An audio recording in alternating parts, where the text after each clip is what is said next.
Sumainyo ang Panginoon. At sumaiyo rin. Ang pagpapahayag ng mabuting balita ng Panginoon ayon kay San Mateo. Papuri sa iyo, Panginoon. Noong panahong iyon, lumapit ang isang lalaki, lumuhod sa harapan ni Jesus at ang sabi, "Ginoo, mahabag po kayo sa anak kong lalaki. Siya po'y himatayin at lubhang nahihirapan kung sinusumpong, sapagkat madalas siyang mabuwal sa apoy o kaya'y mahulog sa tubig. Dinala ko na siya sa inyong mga alagad, ngunit hindi nila mapagaling." Sumagot si Jesus, "Lahing walang pananampalataya at matigas ang ulo, hanggang kailan dapat akong manatiling kasama ninyo? Hanggang kailan ko kayo pagtitiisan? Dalhin niyo rito ang bata." Pinagwikaan ni Jesus ang demonyo at lumabas ito, at ang bata ay gumaling agad. Pagkatapos ay lumapit ang mga alagad kay Jesus at nagtanong ng walang ibang nakaririnig, "Bakit hindi po namin mapalayas ang demonyo?"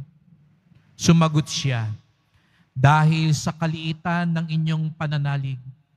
Sinasabi ko sa inyo, kung maging sinlaki man lamang ng butil ng mustasa ang inyong pananalig sa Diyos, masasabi ninyo sa bundok na ito, 'Lumipat ka roon,' at lilipat ito.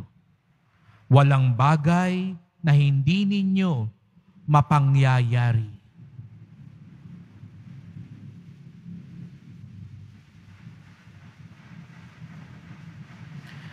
Mga kapatid, ang mabuting balita ng ating kaligtasan. Pinupuri ka namin, Panginoong Heso Kristo.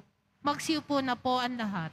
Magandang umaga po sa inyong lahat at maligayang pagdating sa tahanan ng ating mahal na pong Jesus Nazareno.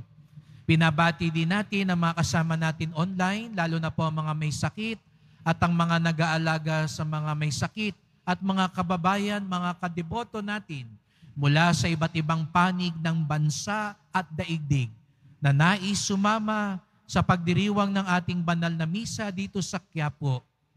Tayong lahat, tinipon ng Diyos sapagkat mahal tayo ng Diyos. At naniniwala ko, kaya kayo naririto dahil mahal din ninyo ang Diyos. Kaya nga't bigyan natin ng papuri, parangal at pasasalamat ang ating minamahal na Nuestro Padre Jesus Nazareno.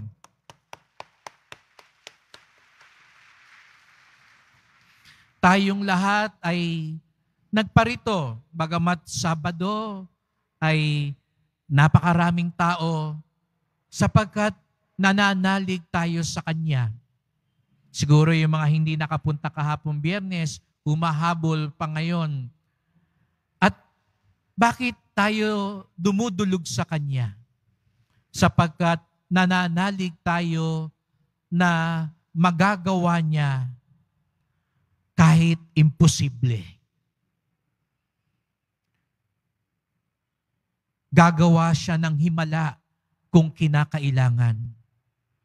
Ngunit sa pagbasa natin ngayon, hinahamon tayong suriin, ano bang uri ang ating pananampalataya?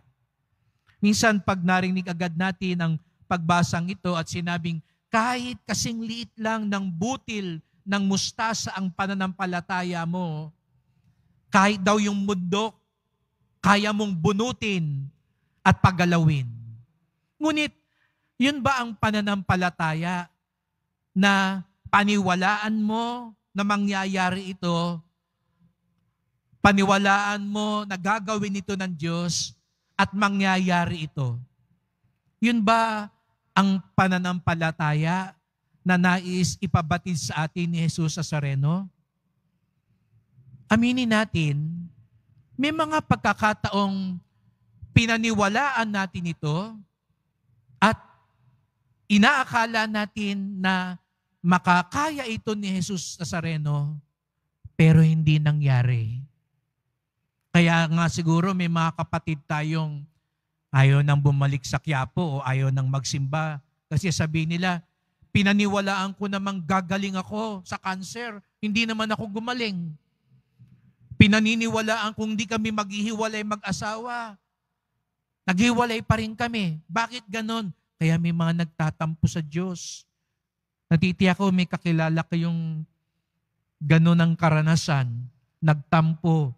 Kasi yung pinaniwalaan nila, pinagdasal nila, at inakala nila na gagawin ng Diyos, hindi nangyari. Kaya pag narinig tong ebanghelyo ito, sabihin na, kalokohan yan. Pagalawin yung bundok, yun ngang simpleng hiling ko, hindi nangyari. Pero pinaniniwalaan ko naman. Kaya't balik tayo.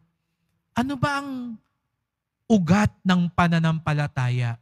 Ito ba yung pinaniniwalaan mong mangyayari na gagawin ng Diyos? Ang pananampalataya po, mga kapatid, ay tugon. Ibig sabihin po nun, hindi galing sa atin. Kaya ang tunay na pananampalataya, ang sandigan niya, hindi yung inaakala mo o gusto mong mangyari na dapat mangyari. Bagkus, ang tunay na pananampalataya ay nakaugat sa gusto ng Diyos, sa kalooban ng Diyos.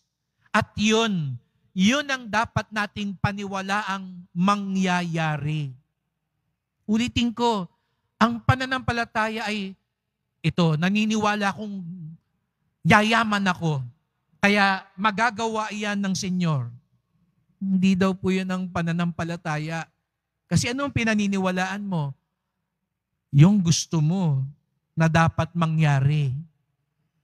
Bagkus ang tunay na pananampalataya, ang ating pinaniniwalaan, ang gusto ng Diyos. At kung ano ang gusto ng Diyos, yun ang mangyayari. Kahit hindi ka panipaniwala, kahit hindi inaasahan, yun ang pinaniniwalaan natin, mangyayari. Yun ang ipagdasal natin, mga kapatid. Yun yung kulang sa mga alagad.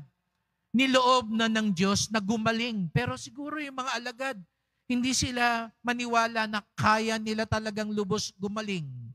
O hindi nila pinaniwalaan na dapat gumaling yung bata. Kaya't mga kapatid, kapag tayo pumupunta sa simbahan, wag lang ho natin ilatag sa Diyos yung pinaniniwalaan natin at gusto nating mangyari. Una muna nating itanong, ano po ang gusto ninyong mangyari? Sabihin ni Jesus Nazareno, gusto ko magbagong buhay ka. Yan. Iwan mo na yung drugs na yan. Iwan mo na yung hindi mo asawa. Iwan mo yung negosyong yang di tama. Pero isipin mo, imposible po, hindi ko kaya yan. Pero kung paniniwalaan mo yung kalooban ng Diyos, mangyayari yan. Kung ang binubulong sa iyo ngayon ni Jesus Nazareno, patawarin mo na para maging mapayapa ka. Sa loob-loob mo, hindi ko kayang patawarin. Masakit pa rin. Galit pa rin ako. Imposible yan. Yun yung ibig niya sabihin. Yung bundok nga kayang pagalawin. Ikaw pa kaya, hindi niya kayang palambutin ang puso mo? Kaya ang itanong natin, ano ang kalooban ng Diyos? At sa mga pagkakataong hindi tayo makapaniwala na posible yung kalooban ng Diyos, doon tayo manalig. Doon tayo maniwala sa Kanya. At doon magagawa niya kahit ang imposible. Kaya't ang tanong na dapat na namumutawi sa ating dambana at simbahan ay hindi lang ano ang gusto ko. Pag humarap tayo, nakita ko lahat kayo, pag naupo dyan, nakatitig na sa Kanya. Bago ka umusal ng ano ang gusto ko, tanungin muna natin siya, ano po ang gusto ninyo, mahal na poon? At naniniwala ako mangungusap siya sa inyong mga puso. At kung sa tingin ninyo mahirap, imposible, sabihin nyo sa Kanya, nananalig po ako. Magagawa ninyo po yun. Kung hindi ako, kayo ang makagagawa nito sa akin. Yun ang tunay na pananampalataya. Yun ang tunay na himala ng ating mapagmahal at maawaing Poong Jesus Nazareno.